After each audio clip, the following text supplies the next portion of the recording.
সান্ধ্যবাজারে পুরো আয়োজনে আপনাদের সঙ্গে আছি আমরা দুজন, আমি শম্পা বিশ্বাস এবং আমি উজ্জ্বল হাফিজ।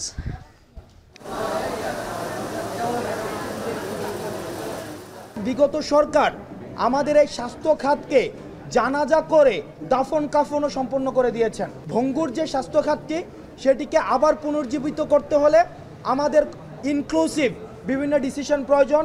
এই আন্দোলনকারী যারা রয়েছে, শুধু ছাত্র নয়, তাদের যে বিলগুলো নেওয়া হয়েছে লক্ষ লক্ষ টাকা, এগুলো যেন প্রাইভেট হসপিটালগুলো ফেরত দিয়ে তাদের যে ইমেজের একটি সংকট তৈরি হয়েছে সেই ইমেজটি ফিরিয়ে আনার ন্যূনতম যে চেষ্টাটি সেটি করে। স্টেটকে দায়িত্ব নিতে হবে সার্বজনীন স্বাস্থ্য এবং চিকিৎসার জন্য।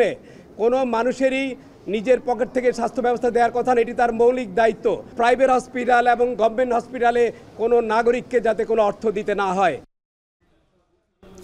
উজ্জ্বল, 90 দিনের মধ্যে স্বাস্থ্য খাতকে জনমুখী করার ঘোষণা দিয়েছে বৈষম্য বিরোধী ছাত্র আন্দোলন এবং এর ক্ষণগণনা শুরু হয়েছে। এবং এখন থেকে বিনামূল্যে চিকিৎসা পাবেন আন্দোলনে আহতরা, পাশাপাশি ওষুধের টাকা ছাড়া বাকি টাকা ফেরত দিতে বেসরকারি হাসপাতালগুলোকে অনুরোধ। সান্ধ্যবাজারে নিয়ে থাকছে বিস্তারিত। मल्टी सेक्टोरल अप्रोच को आगे बढ़ाएगा। कैपेसिटी बिल्डिंग के लिए एक सकारात्मक अप्रोच ले सकते हैं। Our government is committed to ensuring a transition to an inclusive and pluralistic democracy and create an environment in which free, fair and participatory elections. উজ্জ্বল, সব দলের অংশগ্রহণে একটি সুষ্ঠু ও নিরপেক্ষ নির্বাচন আয়োজনে জোর দিচ্ছে অন্তর্বর্তী সরকার। আজ ভারতে অনুষ্ঠিত একটি সামিটে ভার্চুয়ালি যোগ দিয়েছিলেন আমাদের প্রধান উপদেষ্টা ডক্টর মোহাম্মদ ইউনূস এবং তিনি এ সময় কথা বলেন এবং পাশাপাশি বাংলাদেশ সফরের আমন্ত্রণ জানান নরেন্দ্র মোদীকে। এ নিয়েও সান্ধ্যবাজারে থাকছে প্রতিবেদন। তবে শুরুতেই স্বাস্থ্য খাত প্রসঙ্গ।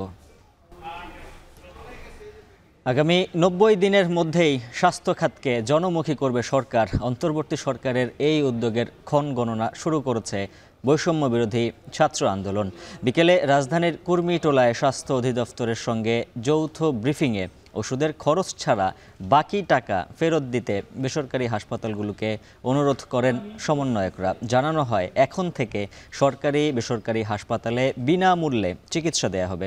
আরও জানাচ্ছেন মুজাহিদ শুভ। জাতিসংঘের হিসেবেই দেশে সাম্প্রতিক সহিংসতায় প্রাণ ঝরেছে 650 মানুষের। আর দেশের বিভিন্ন গণমাধ্যম বলছে আহত হয়ে চিকিৎসা নিয়েছে 17,000-এর বেশি মানুষ। দীর্ঘমেয়াদে চিকিৎসা নিয়েছেন এবং নিচ্ছেন 6,500 মানুষ। এই বাস্তবতায় আহতদের দেখতে শনিবার দেশের 15টি হাসপাতাল পরিদর্শন করেন স্বাস্থ্য অধিদপ্তরের ঊর্ধ্বতন কর্মকর্তা ও বৈষম্য বিরোধী ছাত্র আন্দোলনের বেশ কয়েকজন সমন্বয়ক। এ সময় আহতদের বিনামূল্যে চিকিৎসা নিশ্চিতের পাশাপাশি যারা আগে টাকা দিয়ে চিকিৎসা নিয়েছেন তা ফেরত দেবার ব্যবস্থা করা হবে বলেও জানিয়েছে স্বাস্থ্য অধিদপ্তর। অলরেডি প্রাইভেট হসপিটালকে আমরা নির্দেশনা দিয়েছি এই আন্দোলনে যারা ছাত্র জনতা আহত হয়েছে তাদের কাছ থেকে মিনিমাম বিল নেওয়ার জন্য। আর যদি তাদের একবারই সম্ভব না হয় সেই বিলের ব্যবস্থা আমরা করব, কিন্তু কোনো ছাত্র জনতার উপরে বিলের বোঝা যাতে না চাপানো হয়। শুধুমাত্র ঢাকা মেডিকেল কলেজই না, যত সরকারি হসপিটাল রয়েছে শুধুমাত্র এই গণঅভ্যুত্থানে আহতদের জন্য বিশেষভাবে স্পেশালাইজড ডেডিকেটেড একটা ইউনিট করে দেওয়া হবে এবং এই ডেডিকেটেড ইউনিটে শুধুমাত্র তাদের জন্য সম্পূর্ণ ফ্রিতে কিন্তু চিকিৎসা থাকবে। তবে হাসপাতাল পরিদর্শন করতে যেয়ে যুগ যুগ ধরে চলা স্বাস্থ্য খাতের অসঙ্গতি ধরা পড়ে ছাত্রদের চোখে। হাসপাতালের সেবায় মধ্যস্বত্বভোগীদের দৌরাত্ম্য বন্ধে চাকরিচ্যুতির হুঁশিয়ারি দিয়ে সমন্বয়করা বলেন আগামী 90 দিনের মধ্যে অন্তর্বর্তী সরকার দেশের স্বাস্থ্য ব্যবস্থাকে জনমুখী করবে। শনিবার থেকেই তার ক্ষণগণনা শুরু। 90 দিনে স্বাস্থ্য খাতের মধ্যে যে ভিজিবল পরিবর্তনটি আনবেন, ওনারা আমাদেরকে কমিটমেন্ট দিয়েছেন যে স্বাস্থ্য মন্ত্রণালয় দৃশ্যমান পরিবর্তন আনবেন এবং স্বাস্থ্য খাতকে জনমুখী করবেন এবং সেই 90 দিনের কাউন্টডাউন আজকে থেকে হচ্ছে। আহত রোগীদের যেসব হাসপাতালে চিকিৎসা নিতে দেয়া হয়নি বা সহিংসতায় হাসপাতালে আসা রোগীদের সিসিটিভি ফুটেজ সরিয়ে নেওয়া হয়েছে তা বের করে শিগগিরই দোষীদের শাস্তির ব্যবস্থা করা হবে বলেও হুঁশিয়ারি উচ্চারণ করেন শিক্ষার্থীরা। বাংলাদেশের বা বিভিন্ন দেশের যে নিরাপত্তা সংস্থাগুলো রয়েছে, এজেন্সিগুলো রয়েছে, তারা এই ইনফরমেশনগুলো কোনো একটি সরকারকে হোক সরকারের নির্দেশে সেগুলো সেভ করে রাখেন সরকারকে বাঁচানোর জন্য, কিন্তু তারা এই ইনফরমেশনগুলো নষ্ট করে ফেলেন না। এই রেকর্ডগুলো তাদের কাছে সবসময় থেকে যায় যে এগুলোর প্রত্যেকটির প্রপার ডকুমেন্টেশন করার জন্য যাদের সহযোগিতা লাগবে আমরা তাদেরকে ইনক্লুড করব। যদি কেউ সহযোগিতা করতে আগ্রহী না হয় তাহলে তার ফল অবশ্যই তাকে ভোগ করতে হবে। যেসব বেসরকারি হাসপাতাল আহতদের চিকিৎসায় লাখ লাখ টাকা নিয়েছেন, মেডিসিন ফি রেখে বাকি টাকা ফেরত দেওয়ার আহ্বান জানানো হয়েছে। মুজাহিদ শুভ, এখন, ঢাকা। বাংলাদেশের অন্তর্বর্তী সরকারের অধীনে সব দলের অংশগ্রহণে একটি সুষ্ঠু ও নিরপেক্ষ নির্বাচন আয়োজনে প্রতিশ্রুতিবদ্ধ। একই সাথে গণতন্ত্র ও মানবাধিকার নিশ্চিতে প্রতিজ্ঞাবদ্ধ এই সরকার। ভারতে third voice of global south সামিটে ভার্চুয়ালি যোগ দিয়ে কথা বলেন অন্তর্বর্তী সরকারের প্রধান উপদেষ্টা ডক্টর মোহাম্মদ ইউনূস। এ সময় 1952 সালে ভাষা আন্দোলনে ছাত্রদের ভূমিকার কথা মনে করিয়ে প্রধান উপদেষ্টা বলেন, 7 দশক পর গণতন্ত্র, মানবাধিকার আর সাম্য ফিরিয়ে আনতে দ্বিতীয় অভ্যুত্থান করেছে বাংলাদেশের শিক্ষার্থীরা। পাশাপাশি জানান, নির্বাচনী পদ্ধতি পরিবর্তনের পাশাপাশি বিচার বিভাগ, স্থানীয় সরকার, গণমাধ্যম, অর্থনীতি আর শিক্ষা ব্যবস্থায় সংস্কারের উপর জোর দিচ্ছে অন্তর্বর্তী সরকার। বাংলাদেশে যে পরিবর্তনের হাওয়া বইছে তা দেখার জন্য ভারতের প্রধানমন্ত্রী নরেন্দ্র মোদীকে ঢাকায় আসার আমন্ত্রণ জানান তিনি। সম্মেলনে তরুণদের উদ্দেশ্যে নোবেলজয়ী ডক্টর মোহাম্মদ ইউনূস বলেন, তরুণদের চাকরির পাশাপাশি উদ্যোক্তা হবার ভাবনাও থাকা উচিত।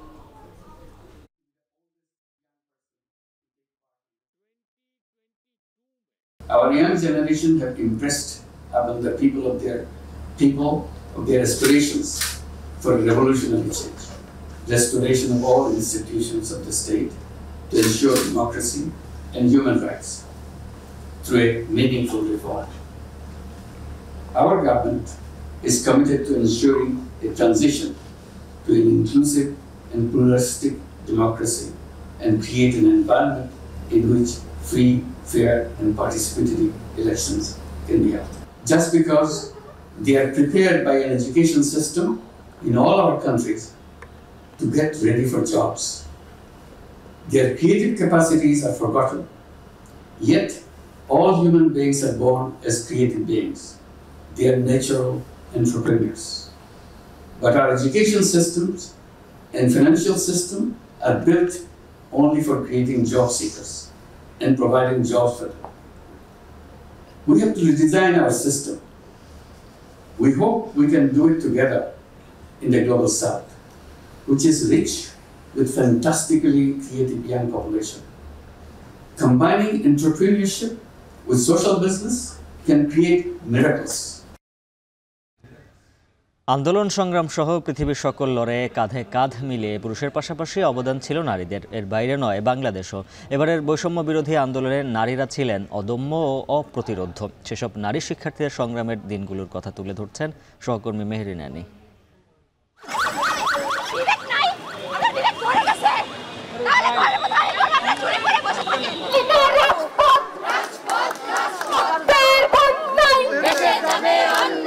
ছাত্র জনতার গণ অভ্যুত্থানে নারীদের অংশগ্রহণ ছিল এবার চোখে পড়ার মতো।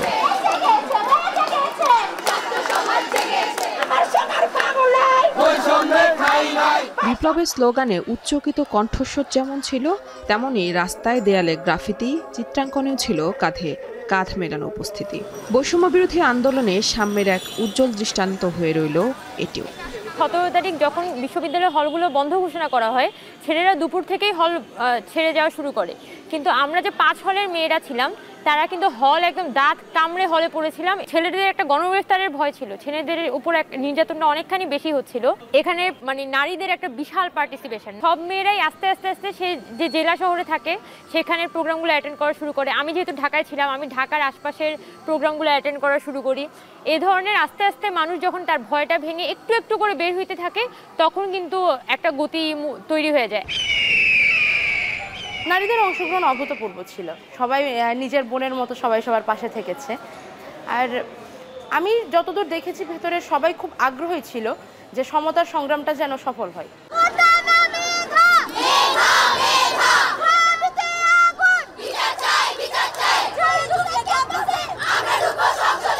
সমন্বয়কদের ডাকে স্কুল, কলেজ, বিশ্ববিদ্যালয়ের ছাত্রীরা সাড়া দিয়েছেন দারুণভাবে।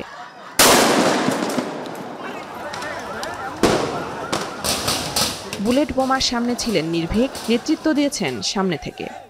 আমাদের ওপর যখন গুলি করা হচ্ছে বা আইন শৃঙ্খলা রক্ষাকারী বাহিনী যারা টিয়ার শেল ছুটছে, সাউন্ড গ্রেনেড ছুটছে, আমরা আসলে দৌড়ে পালানোর চেষ্টা করছি, আসলে সেখান থেকে বাঁচার আর কোনো উপায় নেই। মেয়ে হিসেবে কোনো ছাড় পাওয়া যায়নি।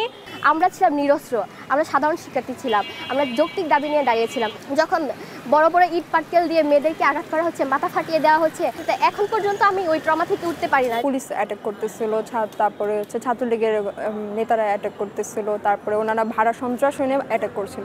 শুধু যে আমাদের ভাইদের উপর অ্যাটাক করা হয়েছিল তা না, আমাদের বড় বোনদের উপর অ্যাটাক করা হয়েছিল।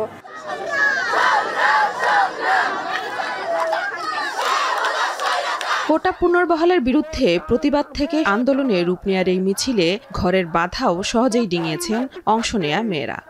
আমাদেরকে যেটা বলা হতো যে লেখালেখি করা যাবে না, মানে স্বাভাবিকভাবে ওনারা একটু চিন্তিত ছিল। আর বিশেষ করে মেয়ে যেহেতু আমি, কারণ ছেলেদেরকে ধরে নিলে দেখা যায় ওদেরকে মারবে হয়তো, বাট মেয়েকে নিলে আমার একটু সেক্সুয়াল হ্যারাসমেন্টের একটা ঝুঁকি থাকে। তখন আমি জোর করে বলেছি যে আমার নামে মামলা হবে, আমাকে ধরে নিয়ে যেতে পারে, অনেক কিছু হতে পারে, এটা মেনে নিয়েই আমি এখানে এসেছি, মাঠে নেমেছি। এখন আমি এটা মেনে নিয়ে এসেছি, এখন তোমরা মেনে নাও। এরপরে যদি তোমরা পারো, মনে হয় আমাকে সাপোর্ট দিবা, তাহলে দাও, আর যদি না দিবা মনে হয় তাহলে বলো, আমি বাসা থেকে বের হয়ে যাব, আমি কোথায় থাকবো কেউ জানবা না। এইচএসসি ক্যান্ডিডেট, তারপর আমরা জানি সামনে আমাদের এক্সাম শুরু, সামনে অনেক বোমা, পুলিশের ওপেন ফায়ার করা হয়েছে, এগুলোর ভিতরে আমরা এক্সামের ভয় না করে আমরা স্বাধীন দেশের জন্য এগিয়ে গেছি। গণজমায়েতে নানান রকম হেনস্থার শিকার হওয়ার তিক্ত অভিজ্ঞতা এদেশের নারীরা পেয়েছেন অসংখ্যবার। তবে এবারের লাখো মানুষের আন্দোলনেও এ ধরনের অপ্রীতিকর ঘটনার মুখে পড়তে হয়নি কাউকে। আন্দোলন আমরা যাদের সাথে করেছি আলহামদুলিল্লাহ সুন্দরভাবে আমরা করেছি, তাদের কাছ থেকে আমরা কোনো রকম হ্যাসেল পাইনি। কিন্তু আমরা হয়তো বা বাইরের লোকদের থেকে আমরা হ্যাসেল করেছি, যেমন পুলিশদের থেকে হ্যাসেল করেছি, লীগের থেকে হ্যাসেল করেছি। দেখা গিয়েছে টোকাই ছেলে মেয়ে যারা ভাড়া করে এনেছে তাদের থেকে আমরা হ্যাসেল অনেক সাফার করেছি। যখন পুলিশ অথবা ছাত্রলীগের কর্মীরা যখন আমাদের উপর হামলা চালিয়েছে, আমাদের শান্তিপূর্ণ আন্দোলনের উপর হামলা চালিয়েছে, তারা উল্টো আমাদেরকে তাদের মাঝে নিয়েছে। তারা বলছে যে আপুদেরকে সাইড করে দাও, অথবা এই আপুটার সমস্যা হচ্ছে তাকে এই সাইডে নিয়ে দাও। তারা খুবই হেল্পফুল ছিল। কিন্তু অপরদিকে আমাদের নিরাপত্তার দায়িত্ব কিন্তু আমাদের পুলিশদের। আমরা যাদের উপর আমাদের নিরাপত্তার দায়িত্ব দিয়ে রেখেছি, তারাও যদি আমাদের উপর এরকম হামলা করে, তাহলে আমাদের তো মনে হয় না যে আমরা সেভ আছি। নারী পুরুষ সবার সম্মিলিত অংশগ্রহণে রচিত হয় ইতিহাস। পতন হয় শেখ হাসিনা সরকারের। বিদ্রোহী কবি কাজী নজরুল ইসলাম যেভাবে বলেছিলেন, বিশ্বের যা কিছু মহান সৃষ্টি চিরকল্যাণকর, অর্ধেক তার করিয়াছে নারী, অর্ধেক তার নর। ঠিক একইভাবে স্বৈরাচারী শাসনের হাত থেকে মুক্তি এনে দিতে সমভাবে ঝাঁপিয়ে পড়েছিল এদেশের নারী পুরুষ। আর সবার হাত ধরে আসে পরম কাঙ্ক্ষিত বিজয়। মেহরিন অ্যানি, এখন, ঢাকা। 5 আগস্টের গণ অভ্যুত্থানের মধ্য দিয়ে ফের প্রাণ পাচ্ছে রাজনৈতিক কার্টুন। এ নিয়ে রাজধানীর দৃক গ্যালারিতে শুরু হয়েছে কার্টুনে বিদ্রোহ শীর্ষক প্রদর্শনী। 8 দিনের এই প্রদর্শনীর দ্বিতীয় দিন আজ সেখানকার সবশেষ পরিস্থিতি জানাতে এই মুহূর্তে যুক্ত হচ্ছেন সহকর্মী তানজিলা খান মিম। কোন ধরনের কার্টুন প্রদর্শিত হচ্ছে, পাশাপাশি জানাবেন দেশে কার্টুনের সুদিন ফিরছে কিনা।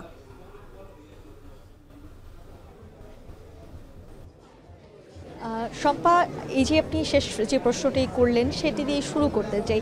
কার্টুনের সুদিন ফিরছে কিনা সেটি হয়তো এখনো পর্যন্ত বলা যাবে না, তবে কিছুটা যে স্বাধীনতা পুনরায় আবারও ফিরে পেয়েছে কার্টুনিস্টরা সেটি কিন্তু বলাই যায়।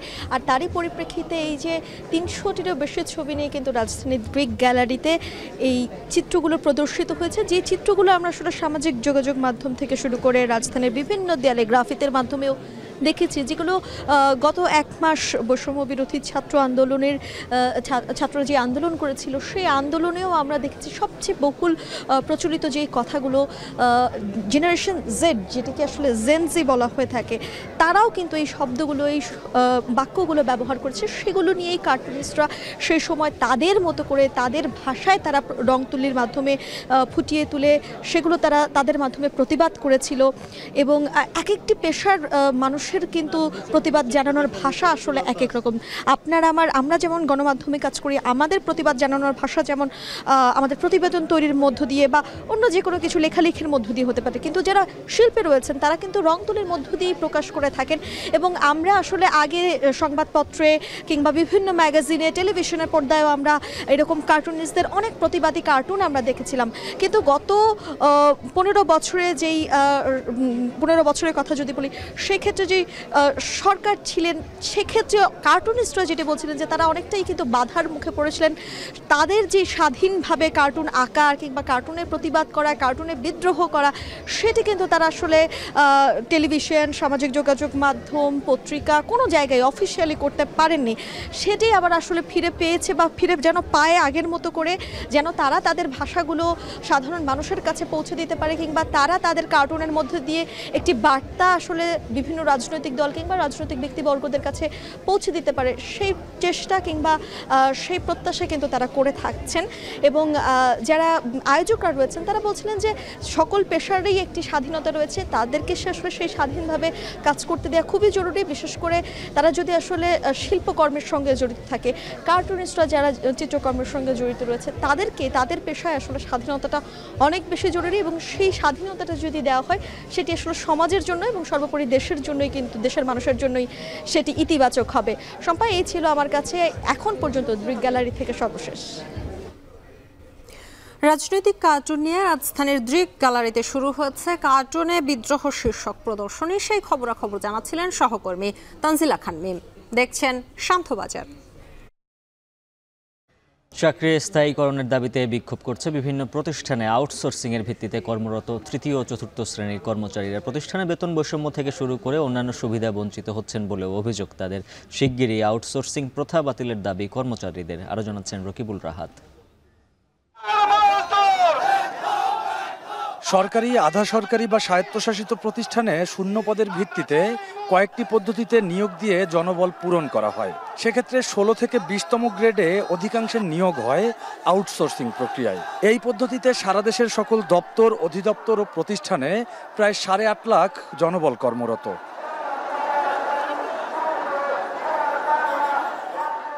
দেশে পট পরিবর্তনের পর কয়েকটি প্রতিষ্ঠানে হাজারের বেশি আউটসোর্সিং কর্মচারীরা শনিবার সকাল থেকে জড়ো হন রাজধানীর শাহবাগ চত্বরে। স্লোগানে স্লোগানে তুলে ধরেন তাদের দাবি দেওয়া। এ সময় স্ব প্রতিষ্ঠানে স্থায়ী পদে চাকরিরতদের সঙ্গে বেতন বোনাসের বৈষম্যের কথা তুলে ধরেন তারা। জানান অনিশ্চিত ভবিষ্যতের কথাও। আমরা কোনো বৈশাখী ভাতা, উৎসব ভাতা, কোনো ভাতা পাই না। বয়স শিথিল করে সকলকে রাজস্বকরণ করতে হবে। আমরা সরকারের দায়িত্বে থাকতে চাই, কোনো ঠিকাদারের দায়িত্বে না। 5 থেকে 6 মাস, 1 থেকে 1.5 বছর পর বেতন আটকা থাকে। আমাদের বেতন দিবে সরকার, মাঝখানে বদ্ধ সুবিধাভোগী তৃতীয় পক্ষের কি দরকার? সরকারের কাছে একটা দাবি করতে চাই, সেই দাবিটা হলো আমাদের সবারকে স্থানীয়করণ করতে হবে, জাতীয়করণ করতে হবে। এমন পরিস্থিতিতে আউটসোর্সিং পদ্ধতিতে নিয়োগের অবসান চান তারা। দাবি তোলেন চাকরি স্থায়ীকরণের। যেমন আমরা বোনাসও পাই না, কিছু না, এভাবে আমাদের সংসার চালাতে খুব কষ্ট হয়। আজকের এই বৈষম্য বিরোধী বাংলাদেশে যদি এই অবস্থা হয়, সবচেয়ে বড় বৈষম্যের শিকার আমরা। 10 গ্রেড 9 গ্রেড তারা কোম্পানির সকল সুযোগ সুবিধা, পেনশন সবকিছু পাবে, তাহলে আমরা কেন পাবো না? আমাদের কথায় কথায় ধমক দেওয়া হয়েছে, চাকরি নাই। 2018 সালে আউটসোর্সিং প্রক্রিয়ায় সেবা গ্রহণ নীতিমালা জারি হলেও বৈষম্য দূর হয়নি বলে দাবি তাদের। তাই তৃতীয় পক্ষের মাধ্যমে নয়, সরাসরি প্রতিষ্ঠানের তত্ত্বাবধানে অন্তর্ভুক্ত হতে চান আউটসোর্সিং চাকরিজীবীরা। রকিবুল রাহাত, এখন, ঢাকা। চট্টগ্রামের শিক্ষার্থী তানভীর সিদ্দিকী হত্যার ঘটনায় সাবেক প্রধানমন্ত্রী শেখ হাসিনা ও সাবেক শিক্ষামন্ত্রী মহিবুল হাসান চৌধুরী সহ 34 জনের নামে মামলা হয়েছে। এছাড়া অজ্ঞাতনামা আসামি রয়েছে আরও 40 থেকে 50 জন। শুক্রবার রাতে নগরীর চান্দগাঁও থানায় মামলাটি দায়ের করেন নিহত তানভীর সিদ্দিকীর চাচা মোহাম্মদ পারভেজ। এজাহারে উল্লেখ করা হয়, গেল 18 জুলাই দুপুরে আশেকান আউলিয়া ডিগ্রি কলেজের HSC পরীক্ষার্থী তানভীর সিদ্দিকী সমগ্র বাংলাদেশ শাটডাউন কর্মসূচিতে অংশ নেয়। বিকেলে গুলিবিদ্ধ হয়ে মারা যান তানভীর সিদ্দিকী। একই ঘটনায় মারা যান চট্টগ্রাম বিশ্ববিদ্যালয়ের ছাত্র হৃদয় চন্দ্র তরুয়া পথচারী সাইমন। নিহত তানভীর কক্সবাজারের মহেশখালী উপজেলার কালামাছড়া এলাকার বাদশা মিয়ার ছেলে।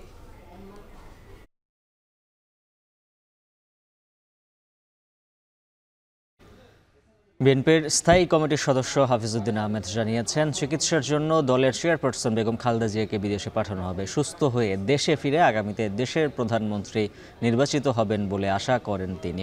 সকালে জাতীয় প্রেস ক্লাবে এক আলোচনা সভায় বিশেষ ট্রাইব্যুনাল গঠন করে দ্রুত বিডিআর বিদ্রোহ মামলার বিচার কাজ শেষ করার আহ্বান জানান বিএনপির এই সিনিয়র নেতা। সরকার এই মহান নেত্রী, সবচেয়ে জনপ্রিয় নেত্রীকে চিকিৎসা দেয় নাই। আশা করব শীঘ্রই আমরা তাকে বিদেশে পাঠাতে পারবো।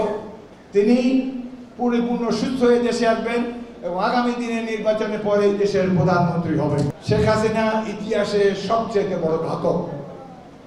এখনো ন্যায় অভিযান নাই, কত মায়ের বুক খালি করেছে।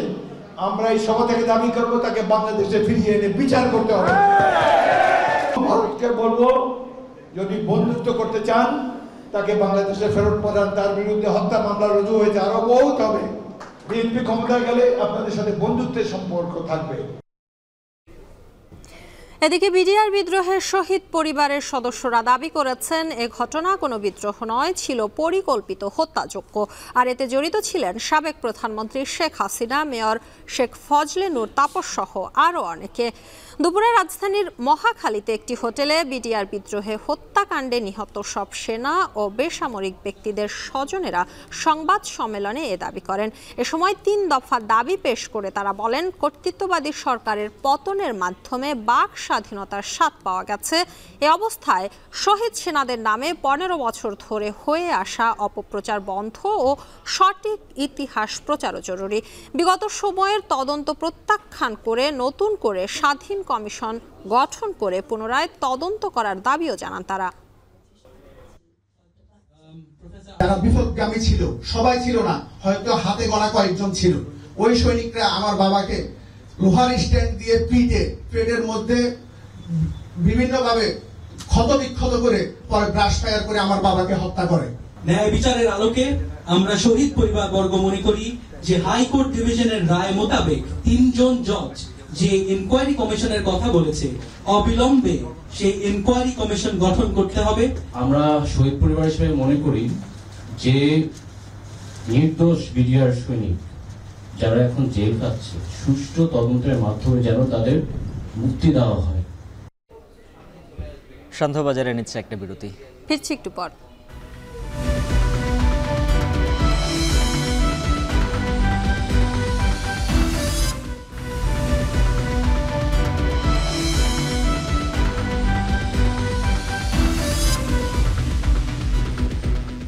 বিরতির পর ফিরে এলাম, দেখছেন সন্ধ্যাবাজার। ভারত এখনও 40% বাড়তি শুল্ক প্রত্যাহার না করায় দেশের বাজারে কমছে না পেঁয়াজের দাম। তবে কিছুটা কম দামে মিলছে পাকিস্তানি ও চায়না পেঁয়াজ। গেল 1 সপ্তাহ ধরে দেশের অন্যতম বৃহৎ পাইকারি বাজার খাতুনগঞ্জে পর্যাপ্ত পরিমাণে ঢুকেছে চায়না ও পাকিস্তানি পেঁয়াজ। আদাও আসছে প্রতিনিয়ত। পর্যাপ্ত সরবরাহ থাকায় দামও কমেছে কেজিতে 10 থেকে 20 টাকা। আরও জানাচ্ছেন শোয়েব রহমান। খাতুনগঞ্জের বাজারে ভারতীয় পেঁয়াজের আধিপত্য সবসময়ই।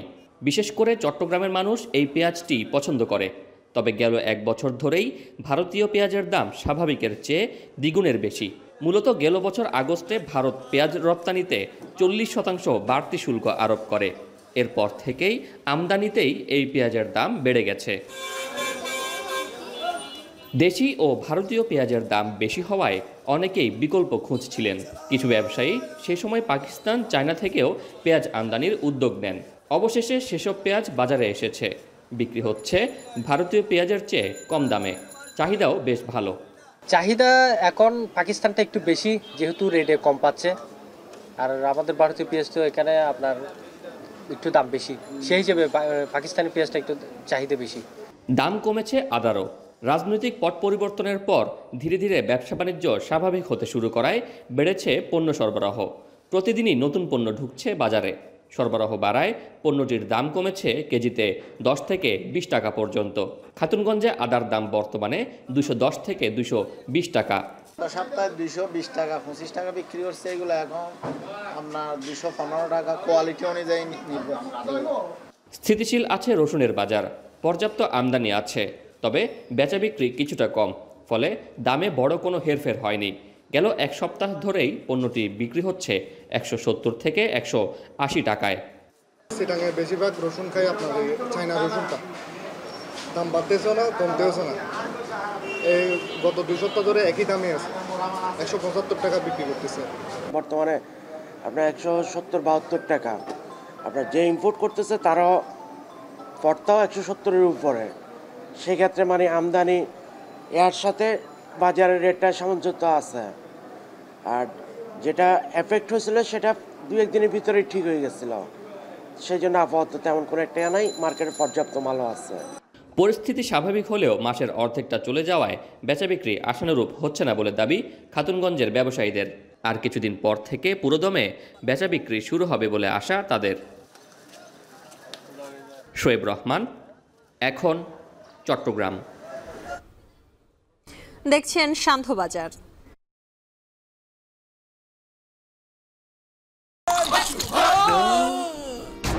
আমি এই চেয়ারে বসবো না। বাচ্চু ভাই, এই চেয়ারকে ভয় পেও না। ডেন্টিস্টের পরামর্শ নাও নতুন কোলগেট অ্যাক্টিভ সোল, যা দাঁতের সমস্যা শুরু হওয়া মাত্রই থামিয়ে দেয়। না থাকবে ব্যথা, না থাকবে ভয়।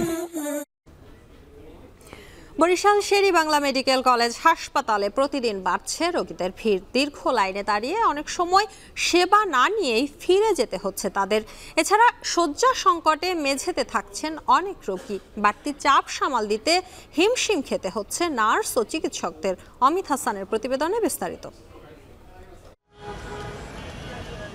1968 সালে নির্মিত দক্ষিণাঞ্চলের অন্যতম বড় চিকিৎসা সেবাকেন্দ্র বরিশালের শের-ই-বাংলা মেডিকেল কলেজ হাসপাতাল। সময়ের সাথে সাথে রোগীর চাপ বাড়লেও অবকাঠামোর খুব একটা উন্নয়ন হয়নি। বরিশালের 6টি ও ঢাকার 4 জেলার রোগীরা এখানে আসেন সেবা নিতে। তাই সকাল থেকেই টিকিট কাউন্টারে দেখা যায় রোগীদের দীর্ঘ লাইন। একই চিত্র চিকিৎসকের কক্ষের সামনেও। সব মিলিয়ে একজন রোগীর চিকিৎসকের দেখা পেতেই সময় লাগে প্রায় 2 থেকে 3 ঘন্টা। এরপরেও অনেক সময় সেবা না নিয়ে ফিরে যাওয়ার অভিযোগ আছে রোগীদের। 1 ঘন্টা বেশি আসলাম সিরিয়ালে, আজকে তো একটু আরো বেশি লাগবে টাইম। অসুস্থ বাচ্চা নিয়ে আসছি, এত বড় একটা লাইন থাকলে একটা সুস্থ মানুষ তো অসুস্থ হয়ে যায়। দীর্ঘ লাইনের কারণে অনেক কষ্ট হচ্ছে আর কি। বাচ্চাও অসুস্থ অনেক, কিন্তু কত সময় দাঁড়াই থাকা লাগে বলা যাচ্ছে না আসলে। প্রতিদিন হাসপাতালে ভর্তি থাকছে শয্যার তুলনায় 5 থেকে 6 গুণ বেশি রোগী। ফলে শয্যা সংকটে হাসপাতালের বারান্দা ও মেঝেতে ঠাঁই নিতে বাধ্য হচ্ছেন বহু রোগী। 10টার দিকে আসছি, তারপর বেড পাই না এখানে একটাও। তারপর এই বেডটা এনে দিয়েছে, এইখানে শুয়ে রয়েছি। বেড তো পাই না, এই তারপর নিচে বসা লাগবে। ভালো পরিবেশ না, যে বাচ্চা অসুস্থ আরো অসুস্থ হয়ে যাইতে পারে ধুলাবালির কারণে।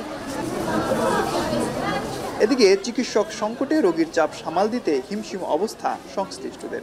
কিছু কিছু ক্ষেত্রে দেখা যায় কিছু পেশেন্ট এখানে আসে ইনডোরে ভর্তি হয় যেগুলো আদৌ ভর্তিযোগ্য না, এবং এই পেশেন্টগুলো দেখতে গিয়ে আমাদের অরিজিনাল যে রোগীগুলো সেগুলোকে আমরা দেখতে পারি না। অনেক সময় সামান্য একটু কাটা একটু ফাটা নিয়ে তারা ভর্তি হয়।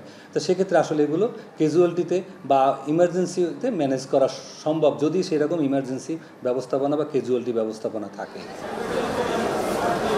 প্রতিদিন বহির্বিভাগ সহ হাসপাতালে সেবা নিতে যান 4 থেকে 6 হাজার রোগী। সে তুলনায় পর্যাপ্ত জনবল না থাকায় কিছুটা বেগ পেতে হয় বলে জানান হাসপাতালের পরিচালকও। অবকাঠামোগত উন্নয়ন তেমন হয়নি। এই 500 বেডের হসপিটালের উপরেই আমাদের একমাত্র ভরসা এই রোগীদের। তো সেই ক্ষেত্রে আমাদের সব জায়গায় জট থাকে। এই পদগুলো পূরণ সহ নতুন যদি আমরা আরও যে 1000 বেডের প্রশাসনের অনুমতি পেয়েছি, এই পদগুলো যদি সিজনের প্রেক্ষিতে যদি আমরা নিতে পারি, তাহলে ডাক্তারের স্টাফ যদি বেশি থাকে তাহলে আমরা আরও বেটার সেবা দিতে পারবো। 500 শয্যার এই হাসপাতালে 224 জন চিকিৎসক থাকার কথা থাকলেও কর্মরত আছেন 185 জন। অমিত হাসান, এখন বরিশাল। শান্তবাজারের নিচ্ছে আরেকটা বিরতি, ফিরছি একটু পর।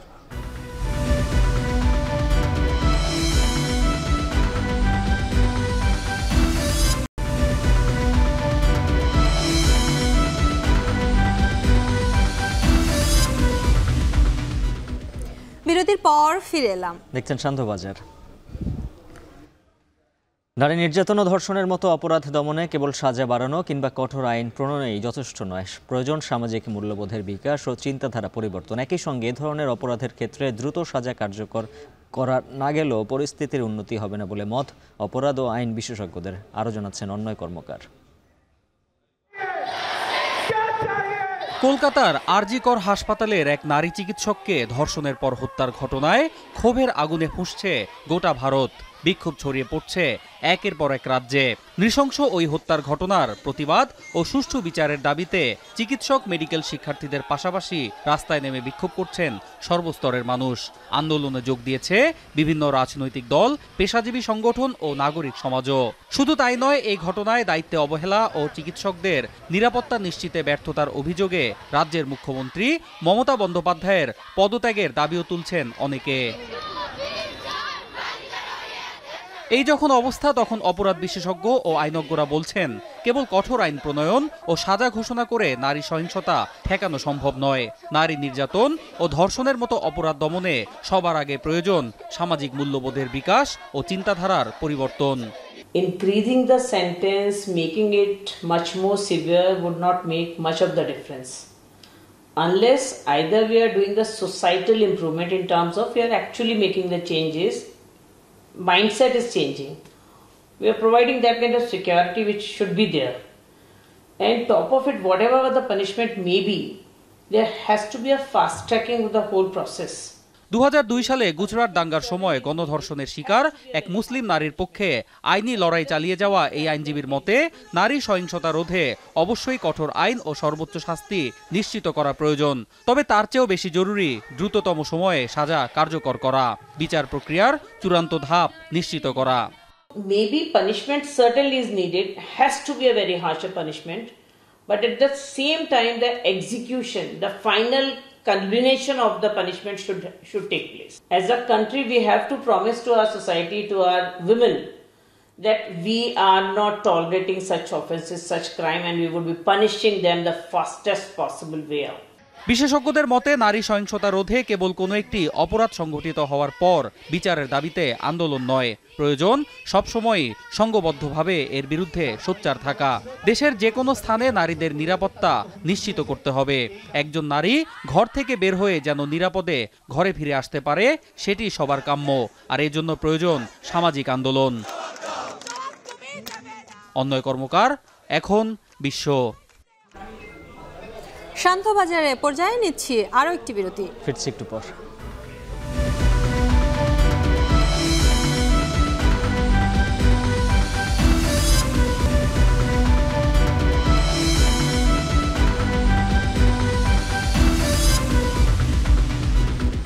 ফিরে এলাম বিরতির পর।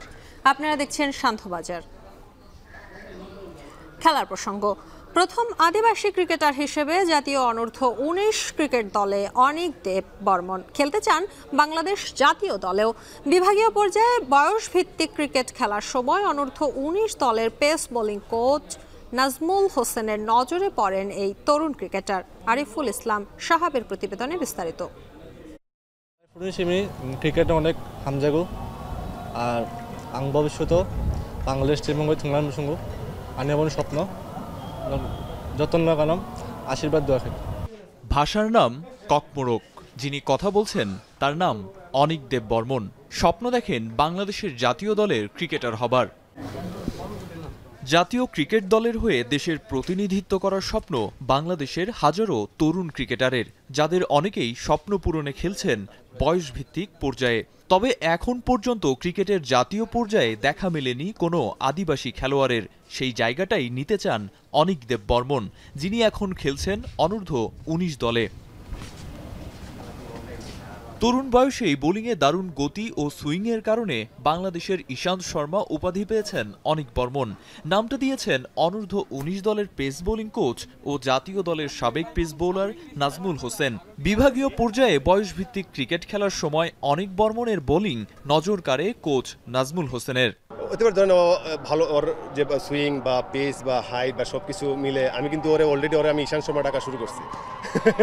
তো এগুলো বললে ও নিজের থেকে একটু ইন্সপায়ার হয় এবং আমাদের যে ডিউটি যে যদি ওর ইন্সপায়ার দিয়ে বা ওরে দেখে যদি আরও কিছু উপজাতি বা ওরকম কেউ আসতে পারে, তো এটা কিন্তু আসলে মানে আমি মনে করি ক্রিকেটের জন্য ভালো যে আমাদের ক্রিকেটের স্ট্রাকচারটা একটু বড় হলো। ওকে, থ্যাংক ইউ। ত্রিপুরা নৃগোষ্ঠীর অনিক বর্মনের সিলেটের হবিগঞ্জ জেলা থেকে মিরপুর পর্যন্ত উঠে আসার গল্পটা মোটেও সহজ ছিল না। স্কুল ক্রিকেট থেকে শুরু, এরপর হাতে খড়ি হয়েছে বয়সভিত্তিক ক্রিকেটে।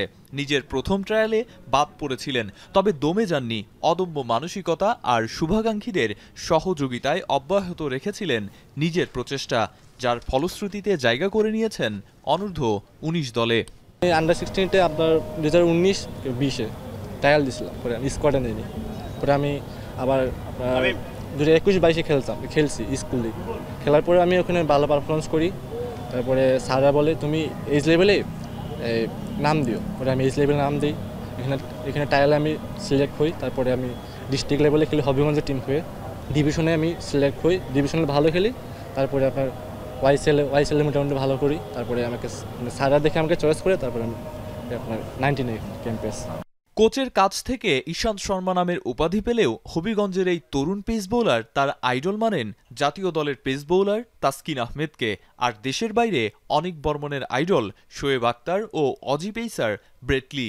স্বপ্ন দেখেন তাদের মতোই বড় কিছু করার। আমাদের বাংলাদেশের তাসকিন ভাইয়া, আর পাকিস্তানের শোয়েব আক্তার, আর অস্ট্রেলিয়ান ব্রেট লি। আমার ক্রিকেটে আমি অনেক ভালোবাসি, এই জন্য আমি ক্রিকেটে আসা। তবে ক্রিকেট নিয়ে অনিক বর্মন তার স্বপ্নের কথা জানানোর পাশাপাশি অকপটে জানিয়েছেন যে খেলার মাঠের অভাবের কারণে আদিবাসীদের থেকে পর্যাপ্ত ক্রিকেটার উঠে আসছে না। তিনি বলেন, খেলার মাঠ না থাকা ক্রিকেটে আসার ক্ষেত্রে আদিবাসীদের জন্য একটা কঠিন চ্যালেঞ্জ। সুযোগ পায় না কারণ ভাই এখানে তত মাঠ থাকে না, আমাদের খেলার জন্য মাঠ থাকে না। আমি তো চলে আসছি আপনার শহরে চলে আসি, এই জন্য আমি একটু সুযোগ পাইছি। এই জন্য প্রতিকূল পরিবেশে থেকেও বন্ধুর পথকে জয় করেছেন অনিক বর্মন। তার দেখানো পথ মসৃণ করবে আদিবাসী তরুণদের ক্রিকেটের যাত্রাপথ, যারা আগামীর ক্রিকেটে বাংলাদেশের প্রতিনিধিত্ব করার স্বপ্ন দেখেন। আরিফুল ইসলাম সাহাব, এখন, ঢাকা। এর সাথে শেষ করছি শান্তবাজার। এখন টেলিভিশন ওয়েবসাইটে দেখতে ভিজিট করুন www.ekhon.tv। ফেসবুকে দেখুন facebook.com/tv.ekhon, আর ইউটিউবে দেখতে ভিজিট করুন youtube.com/c/ekhon tv।